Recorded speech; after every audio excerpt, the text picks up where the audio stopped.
Muchas gracias, presidenta. Adelante. Muy buenas noches, compañeras y compañeros. Voy a dar un mensaje, bueno, aunque casi no hay compañeros de Morena, pero a ver si les da tantita vergüenza lo que les voy a compartir. Con Morena son primero los pobres, pero a la cárcel. Hace 19 años, López Obrador se paró en esta tribuna y López Obrador hablaba de que el oficialismo en ese momento lo estaba persiguiendo. López Obrador hablaba de que se le desaforaba por cuestiones políticas. López Obrador hablaba de que la oposición tenía derecho a existir y de que se iba a luchar por los pobres.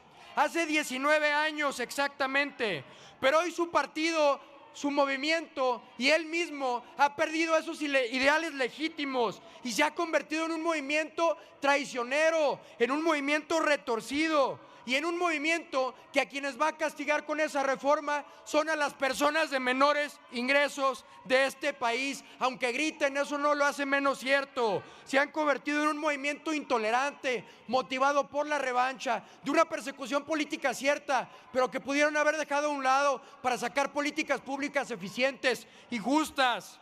El revanchismo político es lo que aquí predican todos los días. No se dan cuenta de que van a afectar a 87,000 personas que hoy ya están en la cárcel y también a las personas de menores ingresos, que en primer lugar son las personas jóvenes las que están afectando, son mujeres, las 87,689 personas que hoy están en prisión preventiva.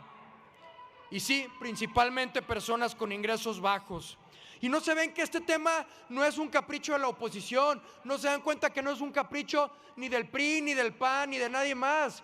Esta clase de reformas son inconvencionales y eso está claro en cualquier tratado internacional, eso está claro en cualquier agenda de la comunidad internacional. No es un tema de nosotros nada más y eso se niegan a verlo por su favoritismo y por su fanatismo a López Obrador y a Morena. No se dan cuenta de que ya no representan lo mismo que decían representar hace unos años, con lo que todos estuviéramos de acuerdo. Y lo más grave no es nada más todo este tema de los miles de personas de bajos ingresos que van a acabar en la cárcel, sino de cómo van a usar esto como persecución política y de cómo hemos normalizado en eso en este país. Se les hace sensato, se les hace normal lo que está pasando en Campeche, donde la mitad del movimiento ciudadano tiene carpetas de investigación abiertas.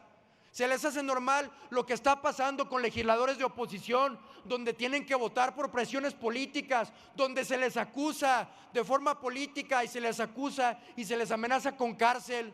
Ese se les hace un movimiento legítimo, ese se les hace un movimiento que vela por los pobres.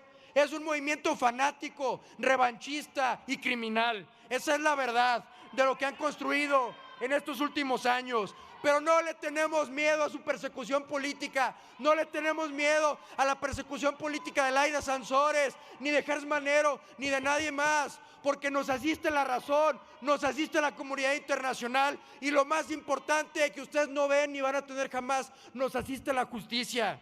Así que acostúmbrense a que los llamen revanchistas, a que los llamen criminales.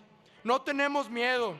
Así que, y les recuerdo por si se les ha olvidado, hace unos años, en el 2018, cuando por primera vez de forma traicionera decían que iban a ampliar la prisión preventiva oficiosa, que se aprobó esa reforma, decían que a los 5 años de su aprobación en un transitorio se iba a revisar ¿cuáles serán los resultados de la prisión preventiva oficiosa? ¿Dónde está ese informe? Ese informe era el que iba a definir cómo íbamos a legislar el día de hoy en la materia. Yo no veo ningún informe. Que nos lo hagan saber y a partir de ahí, compañera, a partir de ahí vamos a definir qué es lo que se tiene que hacer con la prisión preventiva oficiosa para ver si funciona o si no funciona. Quieren hacer política nada más basados en suposiciones, basados en sus buenos deseos, cuando todo se trata otra vez de revanchismo y de política. No han tenido vergüenza, no han tenido llenadera en la persecución política de la oposición. Así que yo cierro esta intervención bajo la misma lógica de lo que dijo López Obrador hace 19 años y le regreso la frase a él y se la regreso también a ustedes. Hoy ustedes nos persiguen y nos juzgan a la oposición, pero hace falta que ustedes y a nosotros nos juzgue la historia. Muchas gracias. En el uso de la palabra, la diputada